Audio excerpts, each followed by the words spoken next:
கர்த்தருக்குள் பிரியமானவர்களே, ஆண்டவரும் இரட்சகருமாயிருக்கிற இயேசு கிறிஸ்துவின் நாமத்தில் என் அன்பின் வாழ்த்துதலை தெரிவிக்கிறேன். இந்த காலை நேரத்திலும் ஆண்டவர் உங்களை ஆசீர்வாதமாய் நடத்துகிறார் என்று நான் கிறிஸ்துவுக்குள் விசுவாசமாக இருக்கிறேன். இன்று உங்களோடு பேச விரும்புகிற வார்த்தை என்னன்னா, 1 சாமுவேலின் புஸ்தகம் 2ஆம் அதிகாரம் அதன் 8வது வசனம். அவர் சிறியவனை புழுதியில் இருந்து எடுத்து எளியவனை குப்பையில் இருந்து உயர்த்துகிறார். அவர்களை பிரபுக்களோடு உட்காரவும் மகிமையுள்ள சிங்காசனத்தை சுதந்திரிக்கவும் பண்ணுகிறார். இந்த வார்த்தையிலிருந்து தேவன் இன்று நம்மளோடு பேச விரும்புகிற காரியம், எளியவனை குப்பையில் இருந்து உயர்த்துகிற கர்த்தராம். அது மட்டுமல்ல, பிரபுக்களோடும் ராஜாக்களோடும் நம்மை உட்கார வைக்கிறவராம். இன்னைக்கு நம்முடைய வாழ்க்கையை நினைத்து பார்ப்போமானா,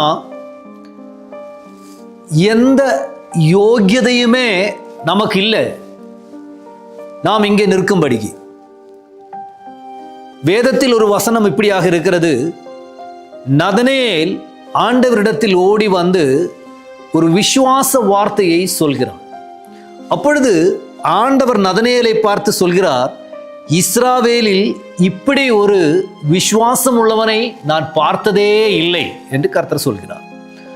ஆனால் தேவனுடைய ஊழியத்திற்கென்று தேவன் தெரிந்து கொள்ள போது அங்கே பேதுருவை கர்த்தர் முதலாக எடுக்கிறார். அந்த அப்போஸ்தலருடைய பட்டிகையில் நதனேலுடைய பேர் வரவே இல்லை. என்னை ஆழமாக யோசிக்க வைத்தது.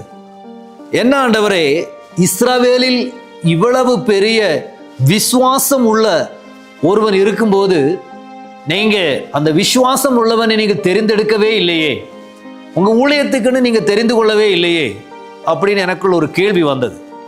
அப்பொழுது ஆண்டவர் சொன்னார், பெந்தெக்கோஸ்தே என்னும் நாள் வந்தபோது பேதுரு அங்கு நின்று கொண்டு தேவனுடைய வார்த்தையை பிரசித்தமாய் பிரசங்கிக்கும் பொழுது 3000 பேர் அவர்கள் ரட்சிக்கப்பட்டார்கள் என்று வேதத்தில் வாசிக்கிறோம். அந்த நேரத்தில்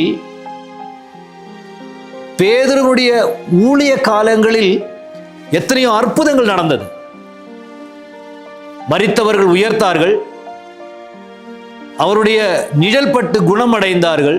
அந்த இடத்தின் நதனேல் இருந்திருந்தால் நதனேல் சொல்லி இருப்பான், என்னுடைய விசுவாசத்தினாலதான் நான் இதெல்லாம் பண்ண முடிஞ்சது அப்படின்னு சொல்லியிருப்பான். ஆனா பேதுரு, நாம் வாசிக்கும் போது அப்போஸ்தலர்கள் அவருடைய வஸ்திரங்களை கிழித்து கொண்டு, நாங்களும் உங்களைப் போல சிறுவைப்பட்டவர்கள், உங்களில் ஒருவர் என்று அவர்கள் சொல்லிக் கொண்டார்கள். இன்று இந்த வார்த்தையை நாம் வாசிக்கும் போது கர்த்தர் நம்மை குறித்து சொல்ல விரும்புகிறது, எளியவனான நம்மை உயர்த்தும் பொழுதுதான் தேவனுடைய அந்த மகிமை உண்மையாகவே தேவன் வெளிப்படுத்த முடியும்.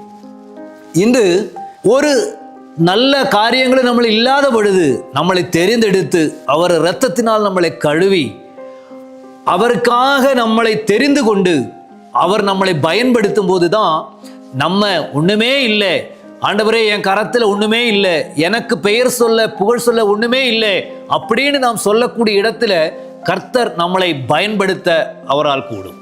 இன்றைக்கு நீங்க அப்படி ஒன்று கர்த்தருக்கு விட்டு கொடுப்பீங்களா? இல்லை, என்கிட்ட ஒண்ணுமே இல்லை, நான் எளியவனா இருக்கிறேன், என்கிட்ட ஒரு மகிமையும் இல்லை, ஒரு நன்மை சொல்றதுக்கு என்கிட்ட ஒண்ணுமே இல்லை அப்படின்னு நினைச்சுக்கிட்டு இருக்கீங்களா? ஆண்டவர் சொல்கிறார், உன்னைத்தான் எனக்கு தேவை என்று கர்த்தர் சொல்கிறார். நீ ஒன்றுமே இல்லைன்னு சொல்ற இடத்துல கர்த்தர் உன்னை எடுத்து நிறுத்தி ராஜாக்களோடும் பிரபுக்களோடும் உட்கார வைக்கிறவர் நமக்குண்டு என்பதை இந்த வேதத்தில் இருந்து கர்த்தர் நம்மளை நினைப்பூட்டுகிறார். நீங்கள் கவலைப்படாதிருங்கள், நீங்கள் வேதனைப்பட, நீங்கள் யாருமே இல்லை, எனக்கு ஒரு நன்மையும் இல்லை, ஒரு புகழ்ச்சியே இல்லை, எனக்கு ஒரு கழிவே இல்லை அப்படின்னு நடத்திக்கிட்டு இருக்கீங்கன்னா ஆண்டவர் சொல்கிறார், உன்னை பலப்படுத்துகிறவர் உன்னை சகலத்திலும் உன்னை அதிகாரப்படுத்துவேன் என்று கர்த்தர் சொல்கிறார். இன்றைக்கு நீங்க ஒப்பு கொடுப்பீங்களா?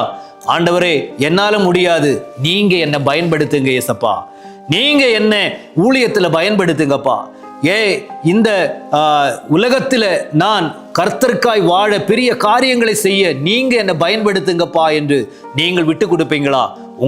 உங்களுடைய சமூகத்திலும் உங்களுடைய வீட்டிலும் மாத்திரமல்ல, உங்கள் தேசத்திலும் கர்த்தர் உங்களை பயன்படுத்த அவர் வல்லவராயிருக்கிறார்.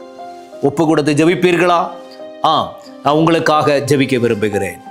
நல்ல ஆண்டவரே, இந்த வார்த்தையை கேட்டுக்கொண்டிருந்த உமது பிள்ளைகளை நான் ஆசீர்வதித்து நான் ஜெபிக்கிறேன். இந்த வார்த்தையின்படி உமது பிள்ளைகளை ஆண்டவரே, ஆமென், எளியவனை குப்பையில் இருந்து எடுத்து உயர்த்துகிற கர்த்தர் நீர் எடுத்து நிறுத்தும் ஏசப்பா. அவர்களை பயன்படுத்துவீராக. அவர் சமூகத்தில் அவர்கள் விலப்பட்டவர்களாய் நீர் மாற்றும்படிக்காக நான் ஜெபிக்கிறேன். அப்படியே நீ செய்வதற்காக ஸ்தோத்திரம். இயேசுவின் நாமத்தில் எங்கள் பிதாவே, ஆமென். கர்த்தர் உங்களை ஆசீர்வதிப்பாராக. ஆமென்.